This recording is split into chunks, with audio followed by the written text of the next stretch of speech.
Welcome to The Thriving Marriage, the podcast for those who want to get their spouse back in love with them and truly thrive. You'll learn why 95% of people don't save their marriage and the secret method no one else is talking about that will change everything for you. Are you ready? Let's turn tragedy to triumph. Here are your hosts, international marriage experts, Marc Johnston and Heather Choate. Grateful and honored to be here with you today, especially if this is your first time tuning into the podcast. Want to welcome you here to The Thriving Marriage. And again, my name is Heather Choate, and I am an international marriage and mindset expert and the owner here of High Thrive Coaching. If you're watching me live on Facebook, welcome. We always stream these live into our Thriving Marriage Facebook group.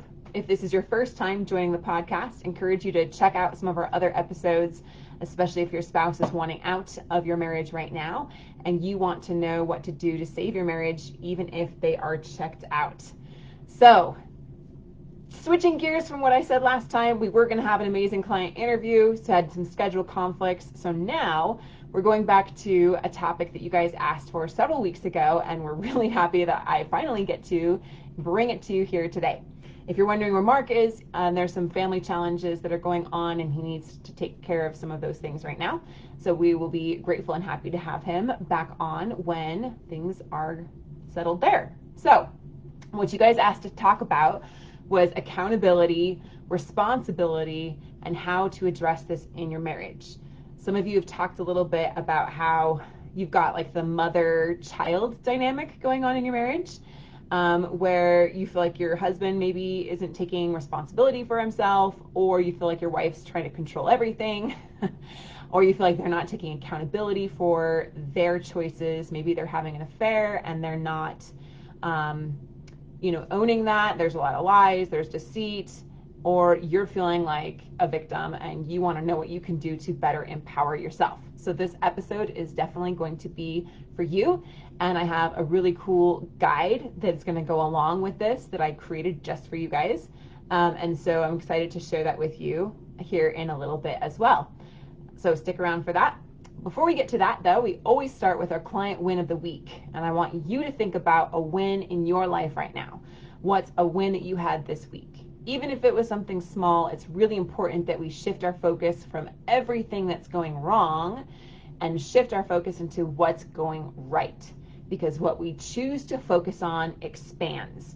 So if you want things to go right in your marriage and right in your life, then focus on what already is going right and allow those things to expand in your experience. It's incredibly powerful. Did you know, little side note here, because I love neuroscience, I'm a total geek about it, but that within 7 seconds of you having a thought, within 7 seconds, there are neurotransmitters, chemicals, hormones in your brain, and they get flooded into every single cell of your body within 7 seconds.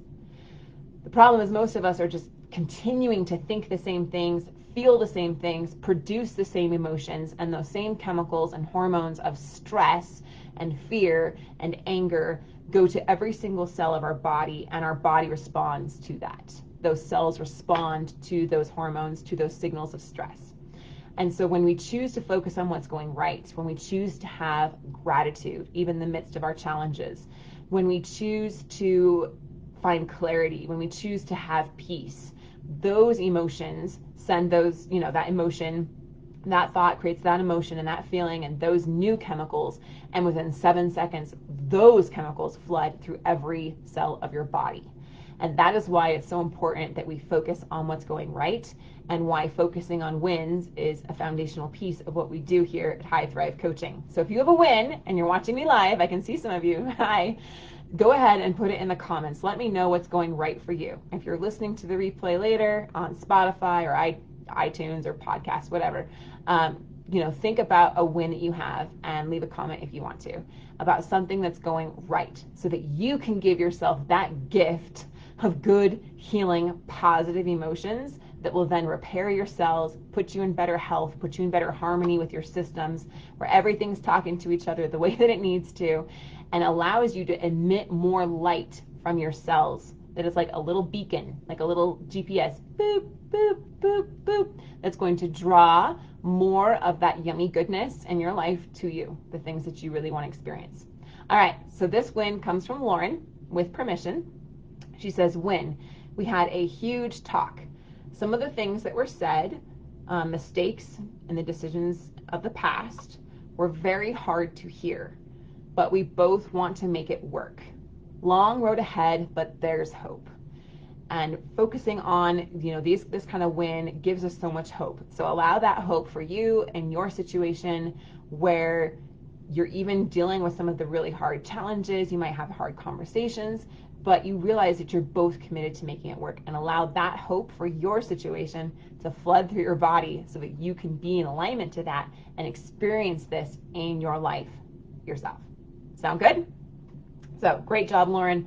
And that's an awesome marker here as we go through our path method on how to get your spouse back, or how to save your marriage, even if your spouse wants out, even if they're not willing to work on it, even if you're starting to lose hope, is that we start with perspective. Then we go to adjustment and bringing that communication piece in. And so here, you're able to have that communication where you're talking about things that were really hard, big talks, right? Mistakes and the decisions past. And you're able to do that with a level of respect and understanding, which is a huge, huge step. And you're well on your way to going on to steps 2 and 3. So, all right, let's talk about accountability, responsibility, how to address these in our marriage. We did put a poll over in the Thriving Marriage Facebook group, and I found the answers to this really interesting. So the question that I posted was, do you and your spouse talk about accountability and responsibility in your marriage? And the biggest, the number one voted option was from one of you guys here, Starla, and she says it becomes an argument. So 55 people voted that it becomes an argument. The next one said that 43 of you said, no, we haven't really addressed this. 27 said we never really thought about this, and only 13 said, yes, we do talk about this. So an overwhelming number here says we don't really think about it, we don't talk about it, or we do talk about it, but it becomes an argument. It becomes that blame game, right? And you're like, I want you to take accountability. And they're like, well, stop telling me what to do. I want you to take accountability, right? Who's with me? So let me know in the comments if you guys are watching live. I can see them so I can address exactly what's going on for you as we go through this live together, which is super powerful. So what does it look like for you? Do you feel like you have accountability for things in your marriage? Do you feel like your spouse has accountability for things that they're doing? Do you feel like you have that understanding of what your roles and responsibilities really are, right? So here at High Thrive, we see a lot of this blaming. And I can understand why, 55 of you said that it turns into an argument, because we get into that blame game. We get into self-defense mode, and then we think that the other person is the one that should have to change. We hear things like, they're having the affair, right? And which they do own responsibility for the affair, but they need to change, not me. They're the one doing this. I'm the victim. I'm blaming you, right? They won't listen to me. They are the one leaving me. They're the one choosing this. They need to change. They need to understand. They need to meet my needs. They need to insert blank, right? We also see a lot of partners blaming our clients with similar complaints. So your partner has similar things that they're saying about you. What happens, right, is we get in the blame game. Do we ever really get a solution? Do we ever have resolution? Do we really ever get forward? No, it just turns into a vicious cycle of I'm right and you're wrong and you need to change and I don't need to change and I'm a victim and it's your fault, and on and on and on. But what we found is that the healthiest relationships, the absolute, top tier relationships, have a good balance of both responsibility and accountability. In fact, I don't think that you can have the ability to, to choose this free agency that we all have and neglect the responsibility side. Because then what happens is we're free to act, and then we don't take accountability for the consequences of those actions, right? So what is accountability? Well, at its basic level, accountability is holding others responsible for, and ourselves, Okay, holding ourselves and others responsible for their thoughts, feelings, and behavior. Better accountability is definitely done with support, right? I try to hold myself accountable for my nutrition, but I know that when I have to report to a coach or a friend, it definitely helps hold me better accountable, right? The best accountability is done while also holding yourself accountable for your own thoughts, for your feelings, and your behavior. And so I have different ways that I strive to do that in my life. And I have little like check-ins with myself. I like systems a lot. And so I have systems where I write down at the beginning of the day what my intention is. And at the end of the day, I see how well I really did on that and what I could do better, how I could improve, if I even did it at all, right? So, different examples of this, when we find faults and we're so frustrated with our spouse, we tend to just get into that blaming situation, right? So, just a recent example of this from Ben and I is recently he was, okay, so we're wanting to buy a home. We're actually under contract. We're building our own home, and we still need, to continue to save up money for our down payment when we close on the construction loan.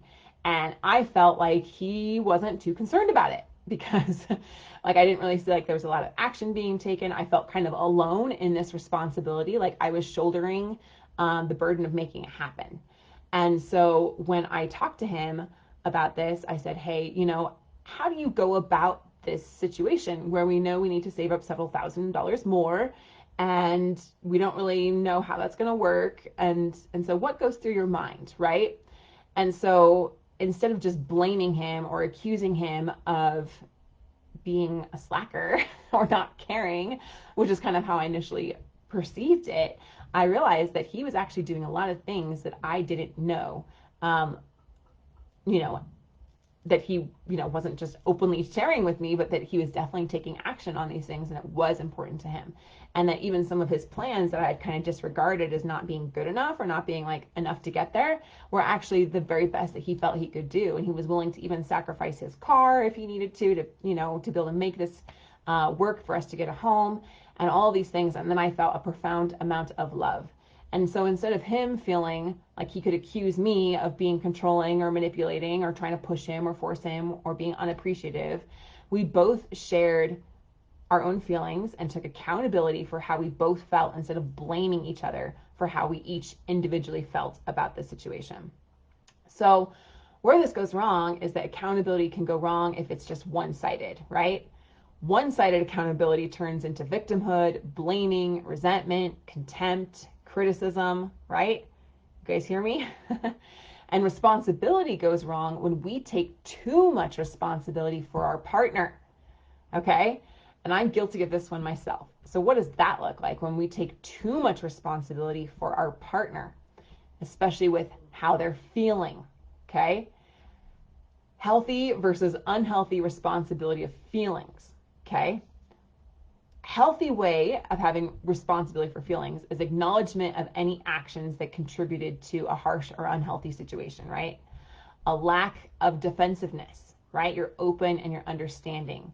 You have care and support of your partner's feelings. You say, okay, I hear that you feel that way. I see that you feel that way. And you receive that with empathy. Even acceptance of negative feelings from your partner.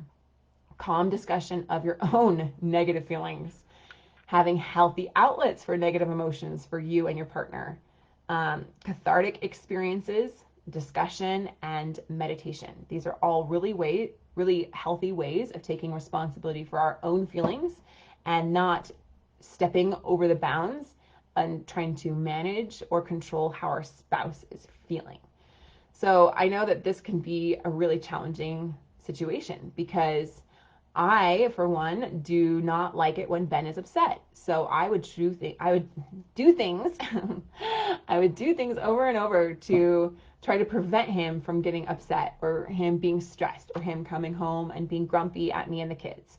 So I would do all this work to try to make sure that the kids were were good and were going to be well behaved and that the house was clean. And if I had to go do something, like I often would have to go drive my daughters to ballet back during the school year, and I would make the dinner beforehand so he didn't have to worry about that, and make sure everything's good so that Ben would have a good night and have a good mood.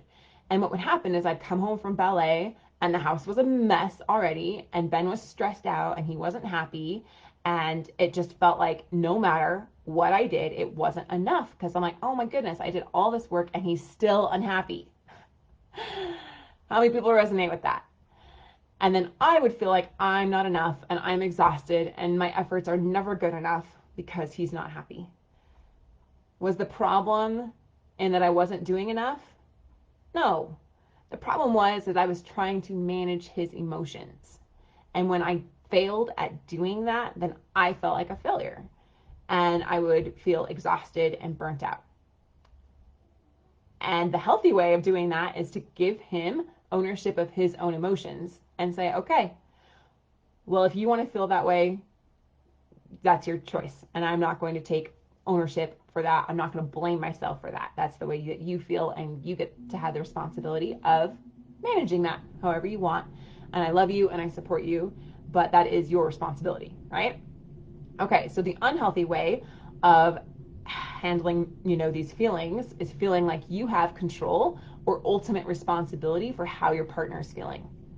The bottom line is that none of us are that powerful, right? And if you're letting someone else control your emotions, then you're giving your control, your power to someone else, which is not the healthy situation anyway. So high amount of discomfort for negative feelings is also unhealthy. How many of us are just like, I don't want to have any negativity at all. There's the whole like, be positive, right? And I do say focus on what's going right. But when we have such a severe discomfort with negative feelings that we don't want to bring them up, we try to suppress them, we try to ignore them, we try to bury them, we try to pretend like everything's fine, right? Is that then we have this severe discomfort for negative emotions. And negative feelings, negative emotions are not good or bad. But oftentimes as we grow up as kids, we're told, big boys don't cry. Little girls should be seen and not heard. Why are you making such a big deal about this? Stop crying. Stop being mad. Control your anger. And we get shamed and blamed for the negative emotions that we're feeling that are very natural. And so instead of helping us work through those emotions to learn from an experience, we get stuck with those emotions and we feel shame and blame, which only actually accentuates the effects of those emotions. So having a negative feeling is okay, and just accepting that. For me, it was really hard to accept anger, because I just told, you shouldn't be angry, you should just forgive, you should just let this go. And I felt like I was never supposed to feel anger, and that made me really angry inside, but I just kept trying to suppress it for years and years and years.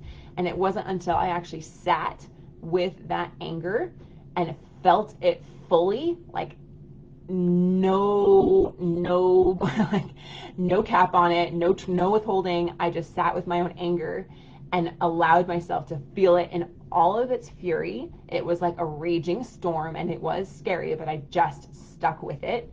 And when I finally felt all of that anger in its fullness, instead of holding back and taking a piece of it back inside myself, I allowed it just all to come out in a meditation when I was quiet and alone, and I just let myself fully feel all of it.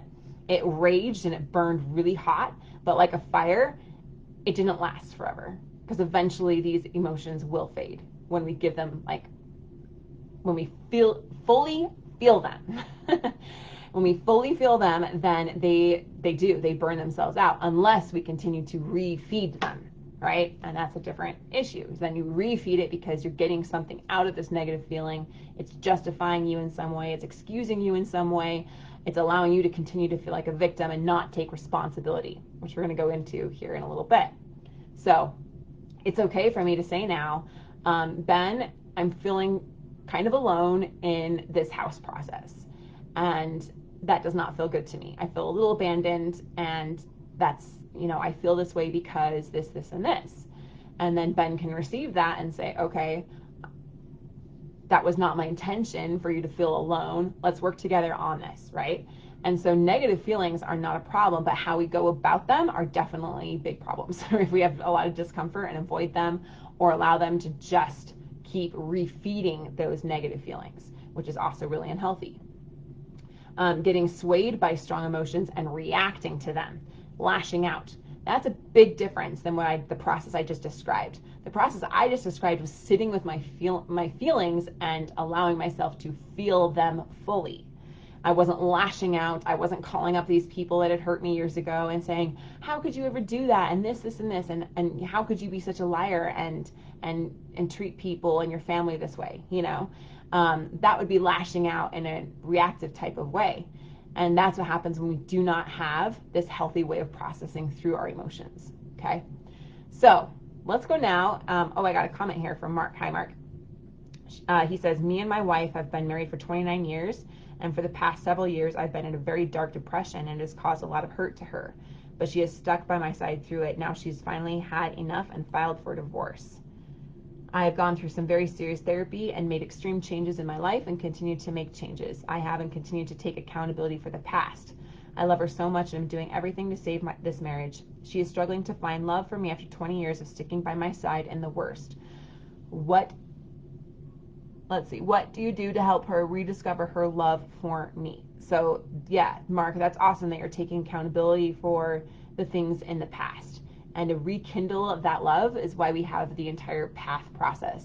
So you're taking accountability for your part here, and then you're needing to get to the A in the path method, which is adjustment, and to opening up that kind of communication and building that kind of trust and intimacy. So I'm not going to go super deep into that, but we definitely have podcasts and masterclasses on that, which I encourage you to definitely check those out. It reminds me a lot of Dave and Sandy that we were just working with, where it was a very similar situation. Sandy said, I love you, but I'm not in love with you. I have no passion left. There's no spark. I just don't feel like I can let go of all of these things from the past, but I'm glad that we're friends now. I'm glad that we have this respect.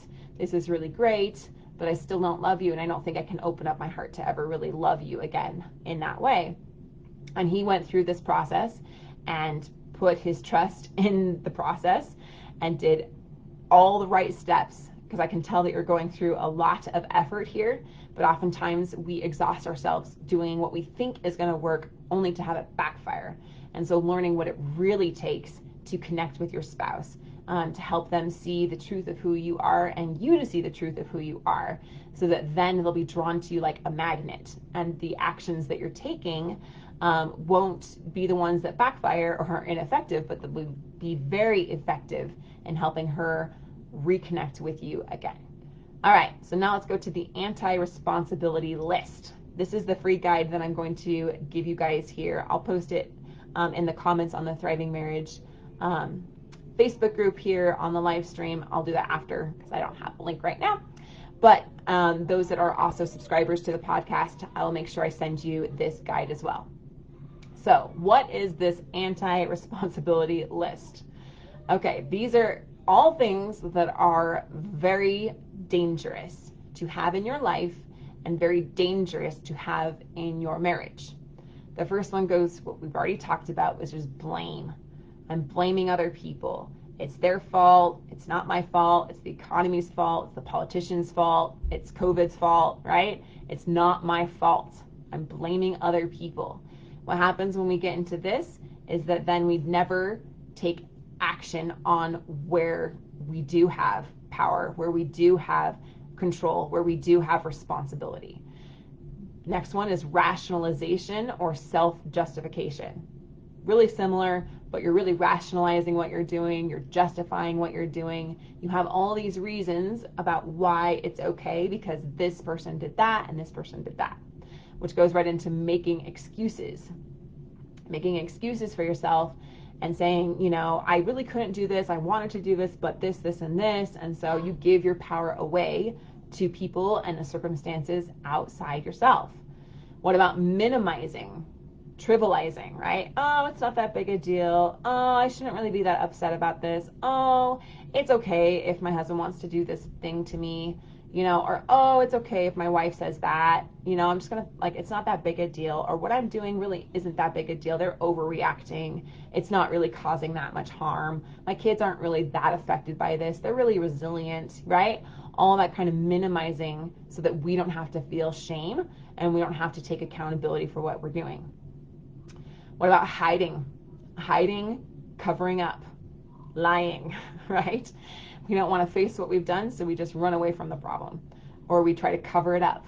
We try to cover it up with lies that no one sees and no one knows, and then we try to maybe fix it in the background. But in the meantime, we're trying to put forth this front that everything's okay, and we do not come forth and be honest and open about what we're doing. Even with ourselves, sometimes we're hiding or we're covering up what we're doing. Another one here is flee or avoid. We do not want to deal with it, so we just get the heck out of there, right? We just abandon, which is the next one. Abandon our families, abandon our problems, abandon our friends, abandon the Thriving Marriage group, because you're like, I don't want to deal with this shame that I'm feeling, so I'm just going to get out of here, right? And we think that changing our location or changing our friends or changing something outside of us is going to help us feel better, but it never does, because we go with us wherever we go, right? Of course, denying, lying, rebelling, right? I know that this is right. Something in my heart tells me this is true, but I just need to go do this. And this often comes from, you can't control me. I'm going to try to be free of these whatever constraints I feel are on me.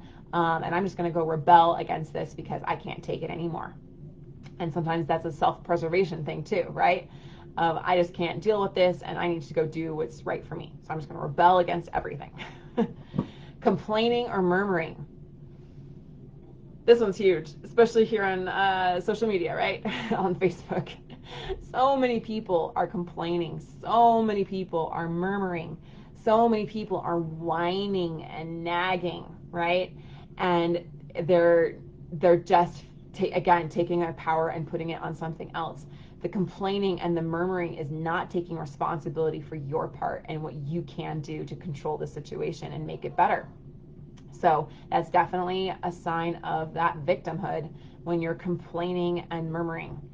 What about finding fault, getting angry, right? It's your fault. We talked about that a lot. And it's not my fault. And everyone else does things to me. And I'm always the victim. And it's my mom's fault. It's my dad's fault. It's my sister's fault. It's my boss's fault. It's my kid's fault. It's the president's fault. It's my neighbor's fault. I mean, on and on. My spouse's fault, of course. And then choosing just to react and get angry and not take responsibility for the negative emotions that you're feeling in a healthy way. Making demands, entitlements, ultimatums, right? Making demands. Like, I'm not going to take responsibility for this. You have to fix it. I'm entitled to this. You should give it to me because I'm whatever, right? I'm entitled to this. And that's not taking responsibility for your actions. You think that life should just happen easily for you, or that your marriage should just work out because you're Christian, or whatever it looks like, and making demands that other people fix this for you instead of you looking at what you need to change and fix yourself. Doubt, losing hope, just quitting. That's another anti-responsibility thing. I doubt this is going to work. I'm not going to give hope that it's going to work. I'm just going to quit. Quitting is much different than peacefully moving on to something that you know is going to be the right step for you. Quitting is saying, this is too hard and I'm just going to give up. And so I'm going to give up my ability to influence this in a good direction. I'm going to give up my responsibility and I'm just going to lose hope that it's ever going to work. And you're not even going to keep trying because you're just going to go into that, I'm not going to take responsibility for this. It's too hard. I'm quitting. I'm done. Self-pity. This is a huge one, which is, of course, what we talked about a lot. Victimhood. Self-pity. We've all felt self-pity, right? It's so prevalent out there that it's, again, not my fault. It's someone else's. And just, I feel so bad for myself. Oh, poor me. And then you talk to your friends and you want their pity, right? And all of those things. And so then we just feel like oh, woe is me, and your friends say, oh yeah, that's so hard, and they give you their pity, and the pity party just continues, and you don't actually take responsibility and accountability for what's going on in your life and empower yourself. Indecision. I don't know what to do. I don't know what choice to make. I don't even know what's going on. I don't know where this is going to lead me. I don't know what the heck they're doing, and I don't know what I should do about it. And the funny, ironic thing about indecision is that if you don't make a decision, then time will make the decision for you. So is that what you really want? So many times we hide behind the cloud of, I don't know, it's not clear, God didn't like strike me with lightning and tell me exactly what to do, so I don't know, and so I'm just going to allow this to continue and let life happen to me and be a victim to my circumstances. Then that goes to procrastination. How many times do we really know what we want, or know what we should do, or know what kind of changes we should make in our lives to be healthy and happy and thriving, and we say, I will do it when? Tomorrow.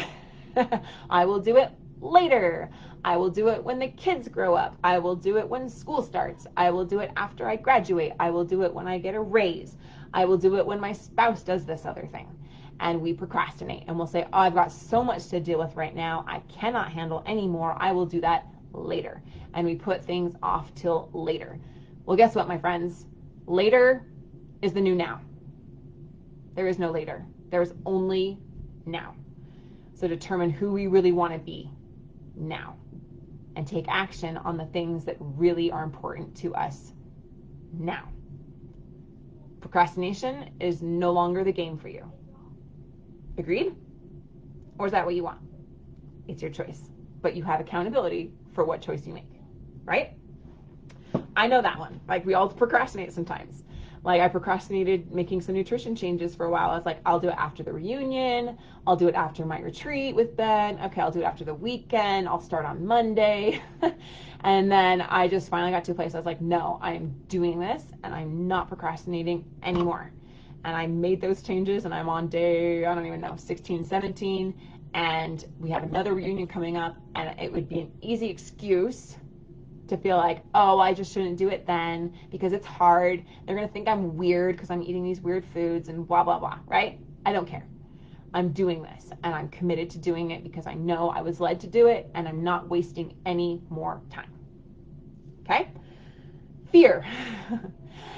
Fear is the anti-responsibility list, because if we say, okay, I just have so much fear, I just give in to my fear, I let my fear rule me, then you will just step more into fear. And fear is really at the heart of most of these things. It really is the root issue of most of the unhealthy behaviors that we experience. We feel fear, so we want to protect ourselves, so we distance ourselves from others. We do not take accountability. We blame others, and we fear taking responsibility. We fear losing people if we do. If we come clean, we fear what they're going to say. If we, make these changes, we fear that the people we love might actually not want to be with us. We fear failure.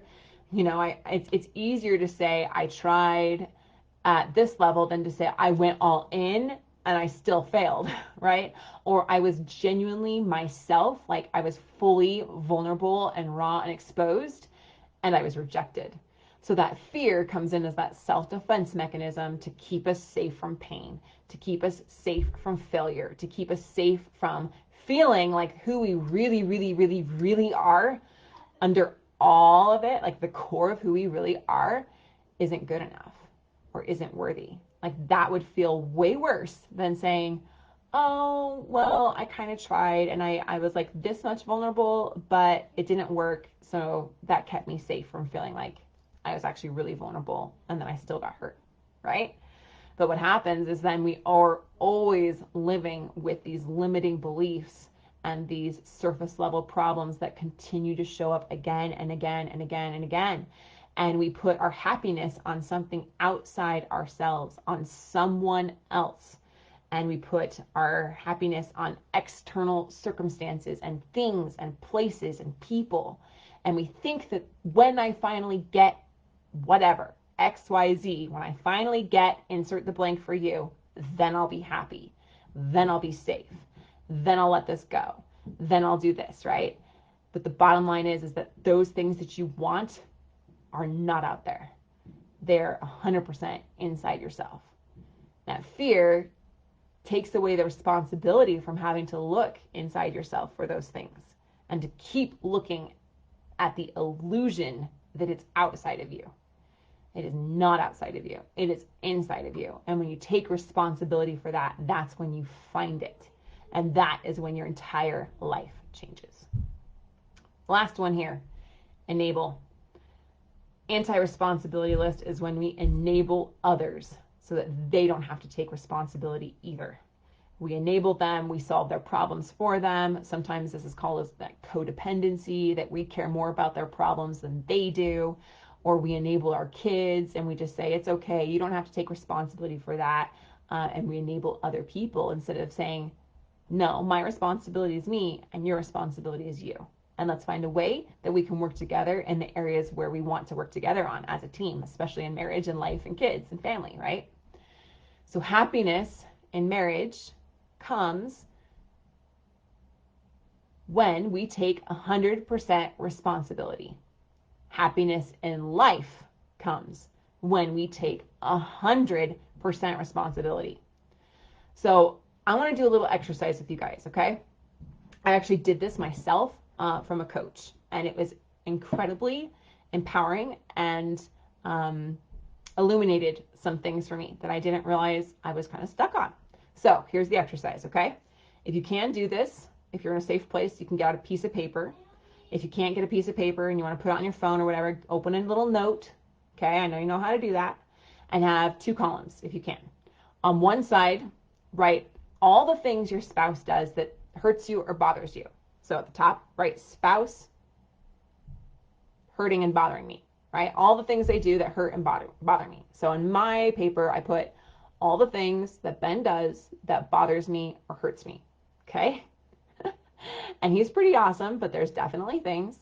And then on the other side of the paper, you write down what your response to those things are, okay? So for me, it bothers me when Ben sits down and plays video games without asking me if I need any help because I'm still working.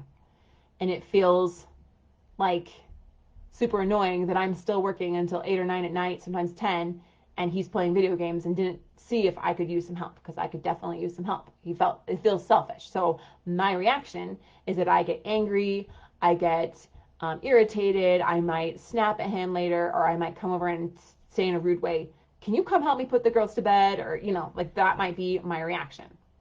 Real life example, right? From the past. So whatever your spouse does, let's go even deeper. My spouse is having an affair, and that deeply hurts me because he says he's in love with this other woman, or she's in love with this other man, or says that they don't even love him, but they're still going and having sex together. And I feel like they've abandoned me, like I'm not good enough. And so my reaction is I feel unworthy. I get really upset. I get super fearful. I check his phone all the time. I always see where she is. And my response is that I feel like a victim. I feel like, how could they do this to me? And I lose sleep and it hurts so bad. And I'm, thinking about getting a divorce, and I don't know how much more I can deal with this. Okay. So write that down for you and really spend some time with this. And if you need to go through many, many of these things, especially the big ones, then do that. What your spouse does that hurts you and bothers you, and then what your response to that is. Okay. After you've done that, if you need to pause this, if you're listening to the replay, please do so. If you're watching live, we're going to keep going, but take some time to do this. After you've done that, cut the paper in half if you have a physical paper, okay? Or if you're doing it on your phone or whatever, then take the side that's all your spouse's and delete it. It's gone. I don't even want to see it, okay? Throw away everything that they do. Delete it. And focus on what you do. All right, let me share my experience with this. So I gave the simple one with the playing video games. But an even bigger one that was much more close to home was that Ben often I feel like, negatively interprets what I'm doing. And it feels like he sees the worst in me when I'm really trying hard to make it work, right? And to do right and have a happy life and happy marriage together. And so when he often sees that I'm controlling, he sees me as controlling, or sees me as manipulative, or he sees me as unappreciative, and he sees these worst things in me, that I'm judgmental, that I'm critical, that I'm complaining, right? He sees those things in me that aren't true. That's what really bothers me and hurts me. So on my side, I write out my response is that I feel defensive. I want to show him that that's not true. So sometimes I, go into talking to him and telling him, hey, that isn't true. Look at this, this, and this. And I feel defensive, and I'm trying to show him that that isn't true about me and that bothers me. Sometimes I get another response that I have is sometimes I just give up. I go into the give up side, and I just feel hopeless. Like, oh my goodness, no matter what I do, it's not enough. You never see me for who I really am. And I feel like a victim. I feel like, why even try when you just want to continue to see me this way? Who else is there with me? I know so many of us have experienced this, or our spouses are as well, right? And so as I look at those things that I do, then I look at taking 100% responsibility for that. So if I'm feeling like I'm a victim and that I need to prove to Ben, and I'm feeling defensive, I have to take ownership of that defensiveness, because I cannot blame him. I cannot control him. I cannot make him change. And so I need to take responsibility that I feel defensive here. And as I took responsibility for my own defensiveness, I realized I was really insecure about those same things. Deep within me, I was feeling like maybe I am manipulating. Maybe I am a little controlling. Maybe I am critical or unappreciative. And I was trying so hard not to be those things that whenever he brought that up, it would hit that little spot in me that I just felt insecure about. And I realized if I felt completely secure and confident in myself that I was absolutely loving and not controlling, that I allow him to be his own person and I'm not manipulating him, that I know that I deeply love and appreciate him, I won't be worried about him saying, oh, I feel unappreciated.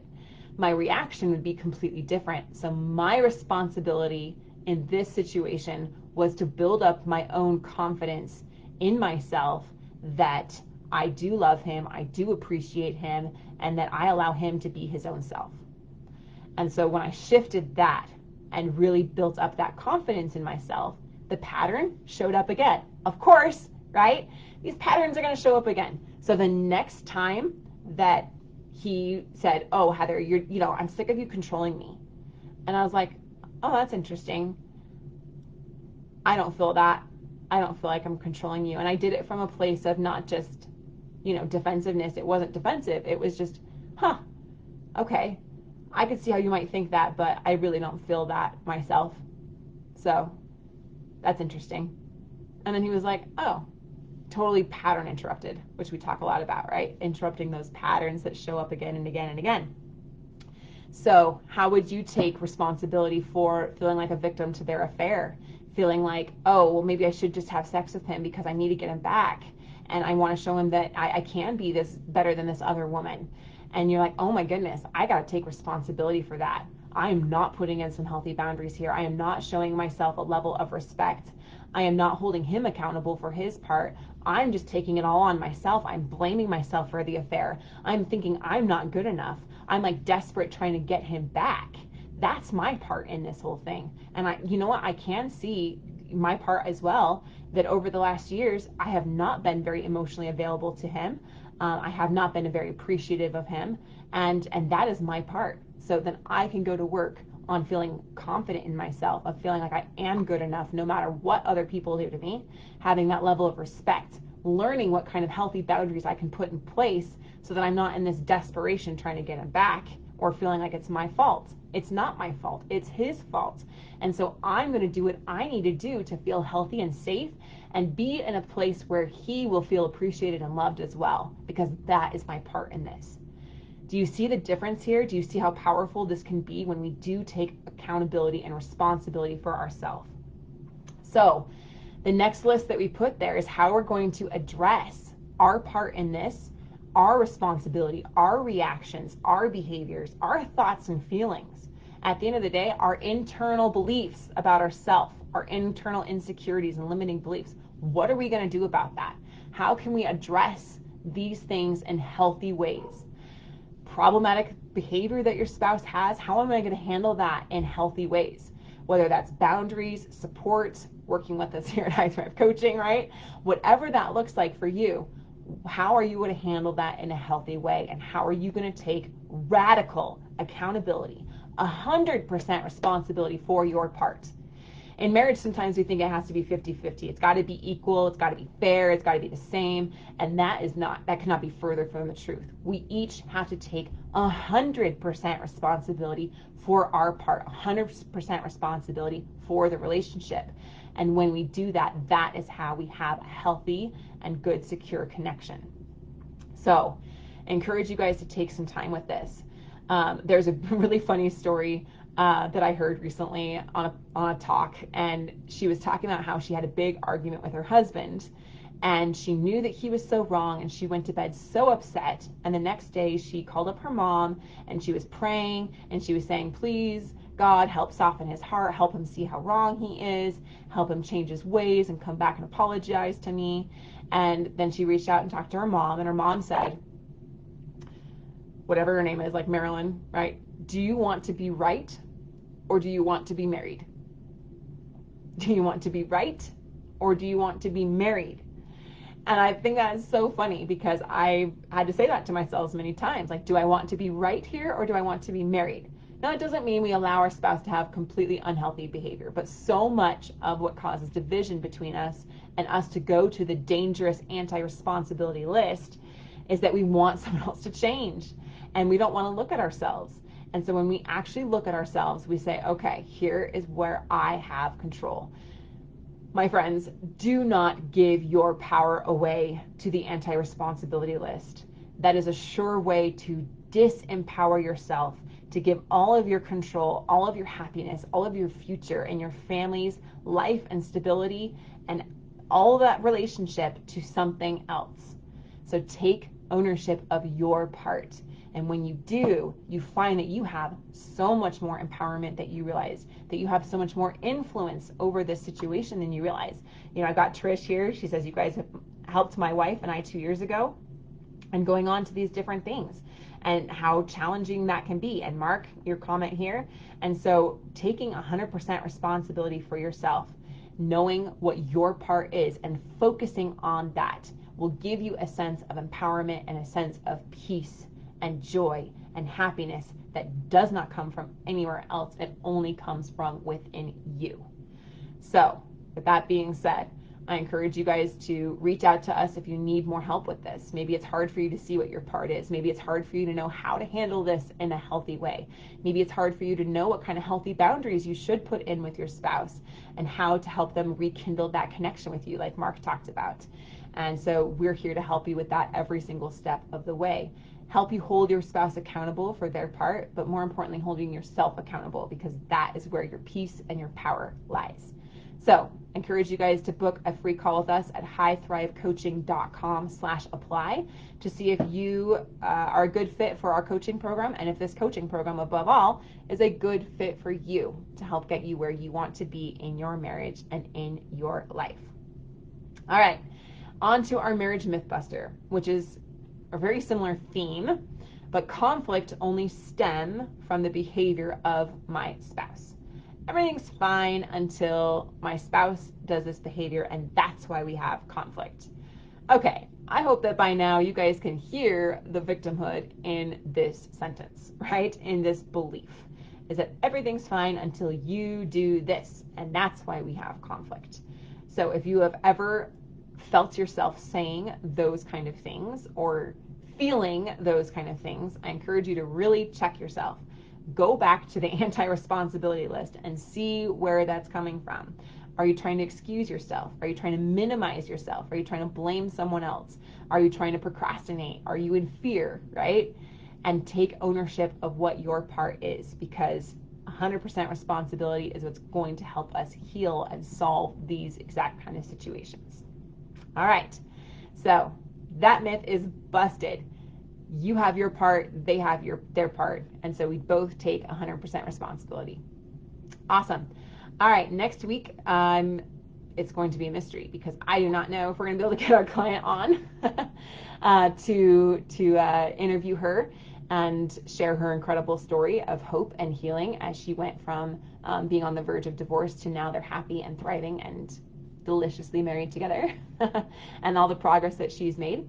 So let me know in the comments what topic you would like for us to cover here in the Thriving Marriage podcast, and leave us a comment if you're watching the replay so that we will know how to best help you go from where you are right now to being happy, healthy, and thriving. Thank you so much for listening, and have a wonderful, beautiful day.